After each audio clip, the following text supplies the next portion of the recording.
The president of the autonomous Iraqi Kurdistan region has said his forces will not withdraw from the areas they've reclaimed from ISIL. That's in line with an agreement he claims was made with the US. That may prove problematic for the entire anti-ISIL coalition, though, as Washington appears to have other ideas. The leader's announcement, which comes as fierce fighting continues around Mosul, has also been met with opposition from Iraq's Prime Minister. RT's Gaine Chichikan reports. The president of Iraq's Kurdistan region, Masoud Barzani, says he has an agreement with the U.S. and the Iraqi government that Kurdish forces will not withdraw from the lands that they reclaimed from ISIL before the beginning of the Mosul operation. Barzani apparently feels very strongly about it because he said, quote, "These areas were liberated by the blood of 11,500 martyrs and wounded from the Peshmerga. It is not possible after all these sacrifices to return them to direct federal control." End quote. 2 days before Barzani said this, he had a meeting with the U.S. ambassador to Iraq, who said he's confident Kurdish Peshmerga will withdraw from the areas. So what agreement was Barzani talking about? Was there an agreement?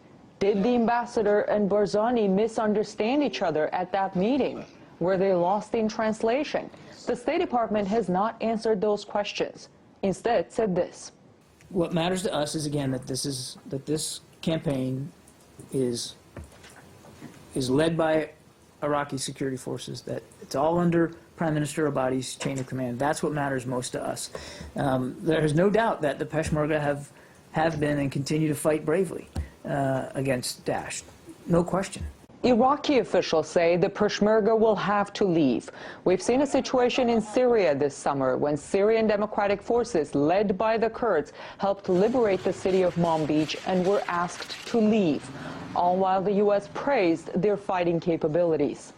The Kurdish Peshmerga forces are demonstrating significant skill and resilience. I want to recognize the heroic sacrifices of the Iraqi and Kurdish security forces and their martyrs and their families. Committed, capable. The Kurdish forces are what we aspire to with respect to their Iraqi security forces in general. They show the will to fight. They show the capability to fight.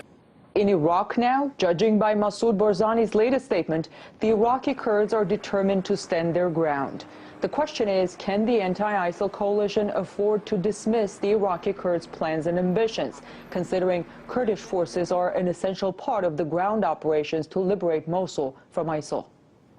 Well, Richard Becker is from the Anti-War Answer Coalition. He says that while coalition forces in Iraq may have one common enemy, ISIL, they all ultimately have different long-term goals. Now the U.S., of course, wants to defeat the Islamic State in Iraq, or at least drive them out of the major cities of Iraq and Syria. And up until this point, it appears that the Kurdish Peshmerga forces in Iraq and the YPG forces, Kurdish forces in Syria, have been the most effective fighting forces against the Islamic State in those two countries. But at the same time, U.S. allies, like its NATO ally Turkey, wants to prevent the emergence of a Kurdish state either in Iraq or in Syria because, of course, Turkey is home to the largest Kurdish population in the world, and the Turkish government under Erdogan is currently engaged in seeking to crush the Kurdish people inside Turkey and does not want to see the emergence of a Kurdish state, as I said, in either Iraq or Syria. What we're seeing is that while at the same time those forces, the Iraqi forces, special forces, militias, the Kurdish Peshmerga, and U.S. special forces, and others perhaps, are fighting against the Islamic State, they also are very much in disagreement about what should be the outcome if and when the Islamic State forces are defeated. Well, as the battle for the city of Mosul continues, thousands of Iraqi refugees have had to flee and set up home at the Al-Hol camp across the border in Syria.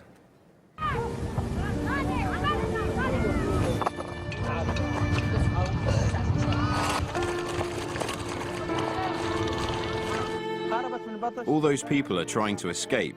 from ISIL, from coalition airstrikes, from Iraqi military forces.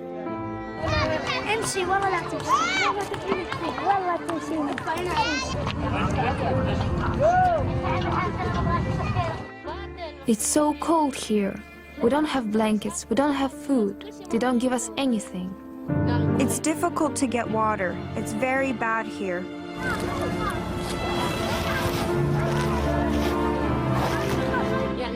We miss those close to us, our parents.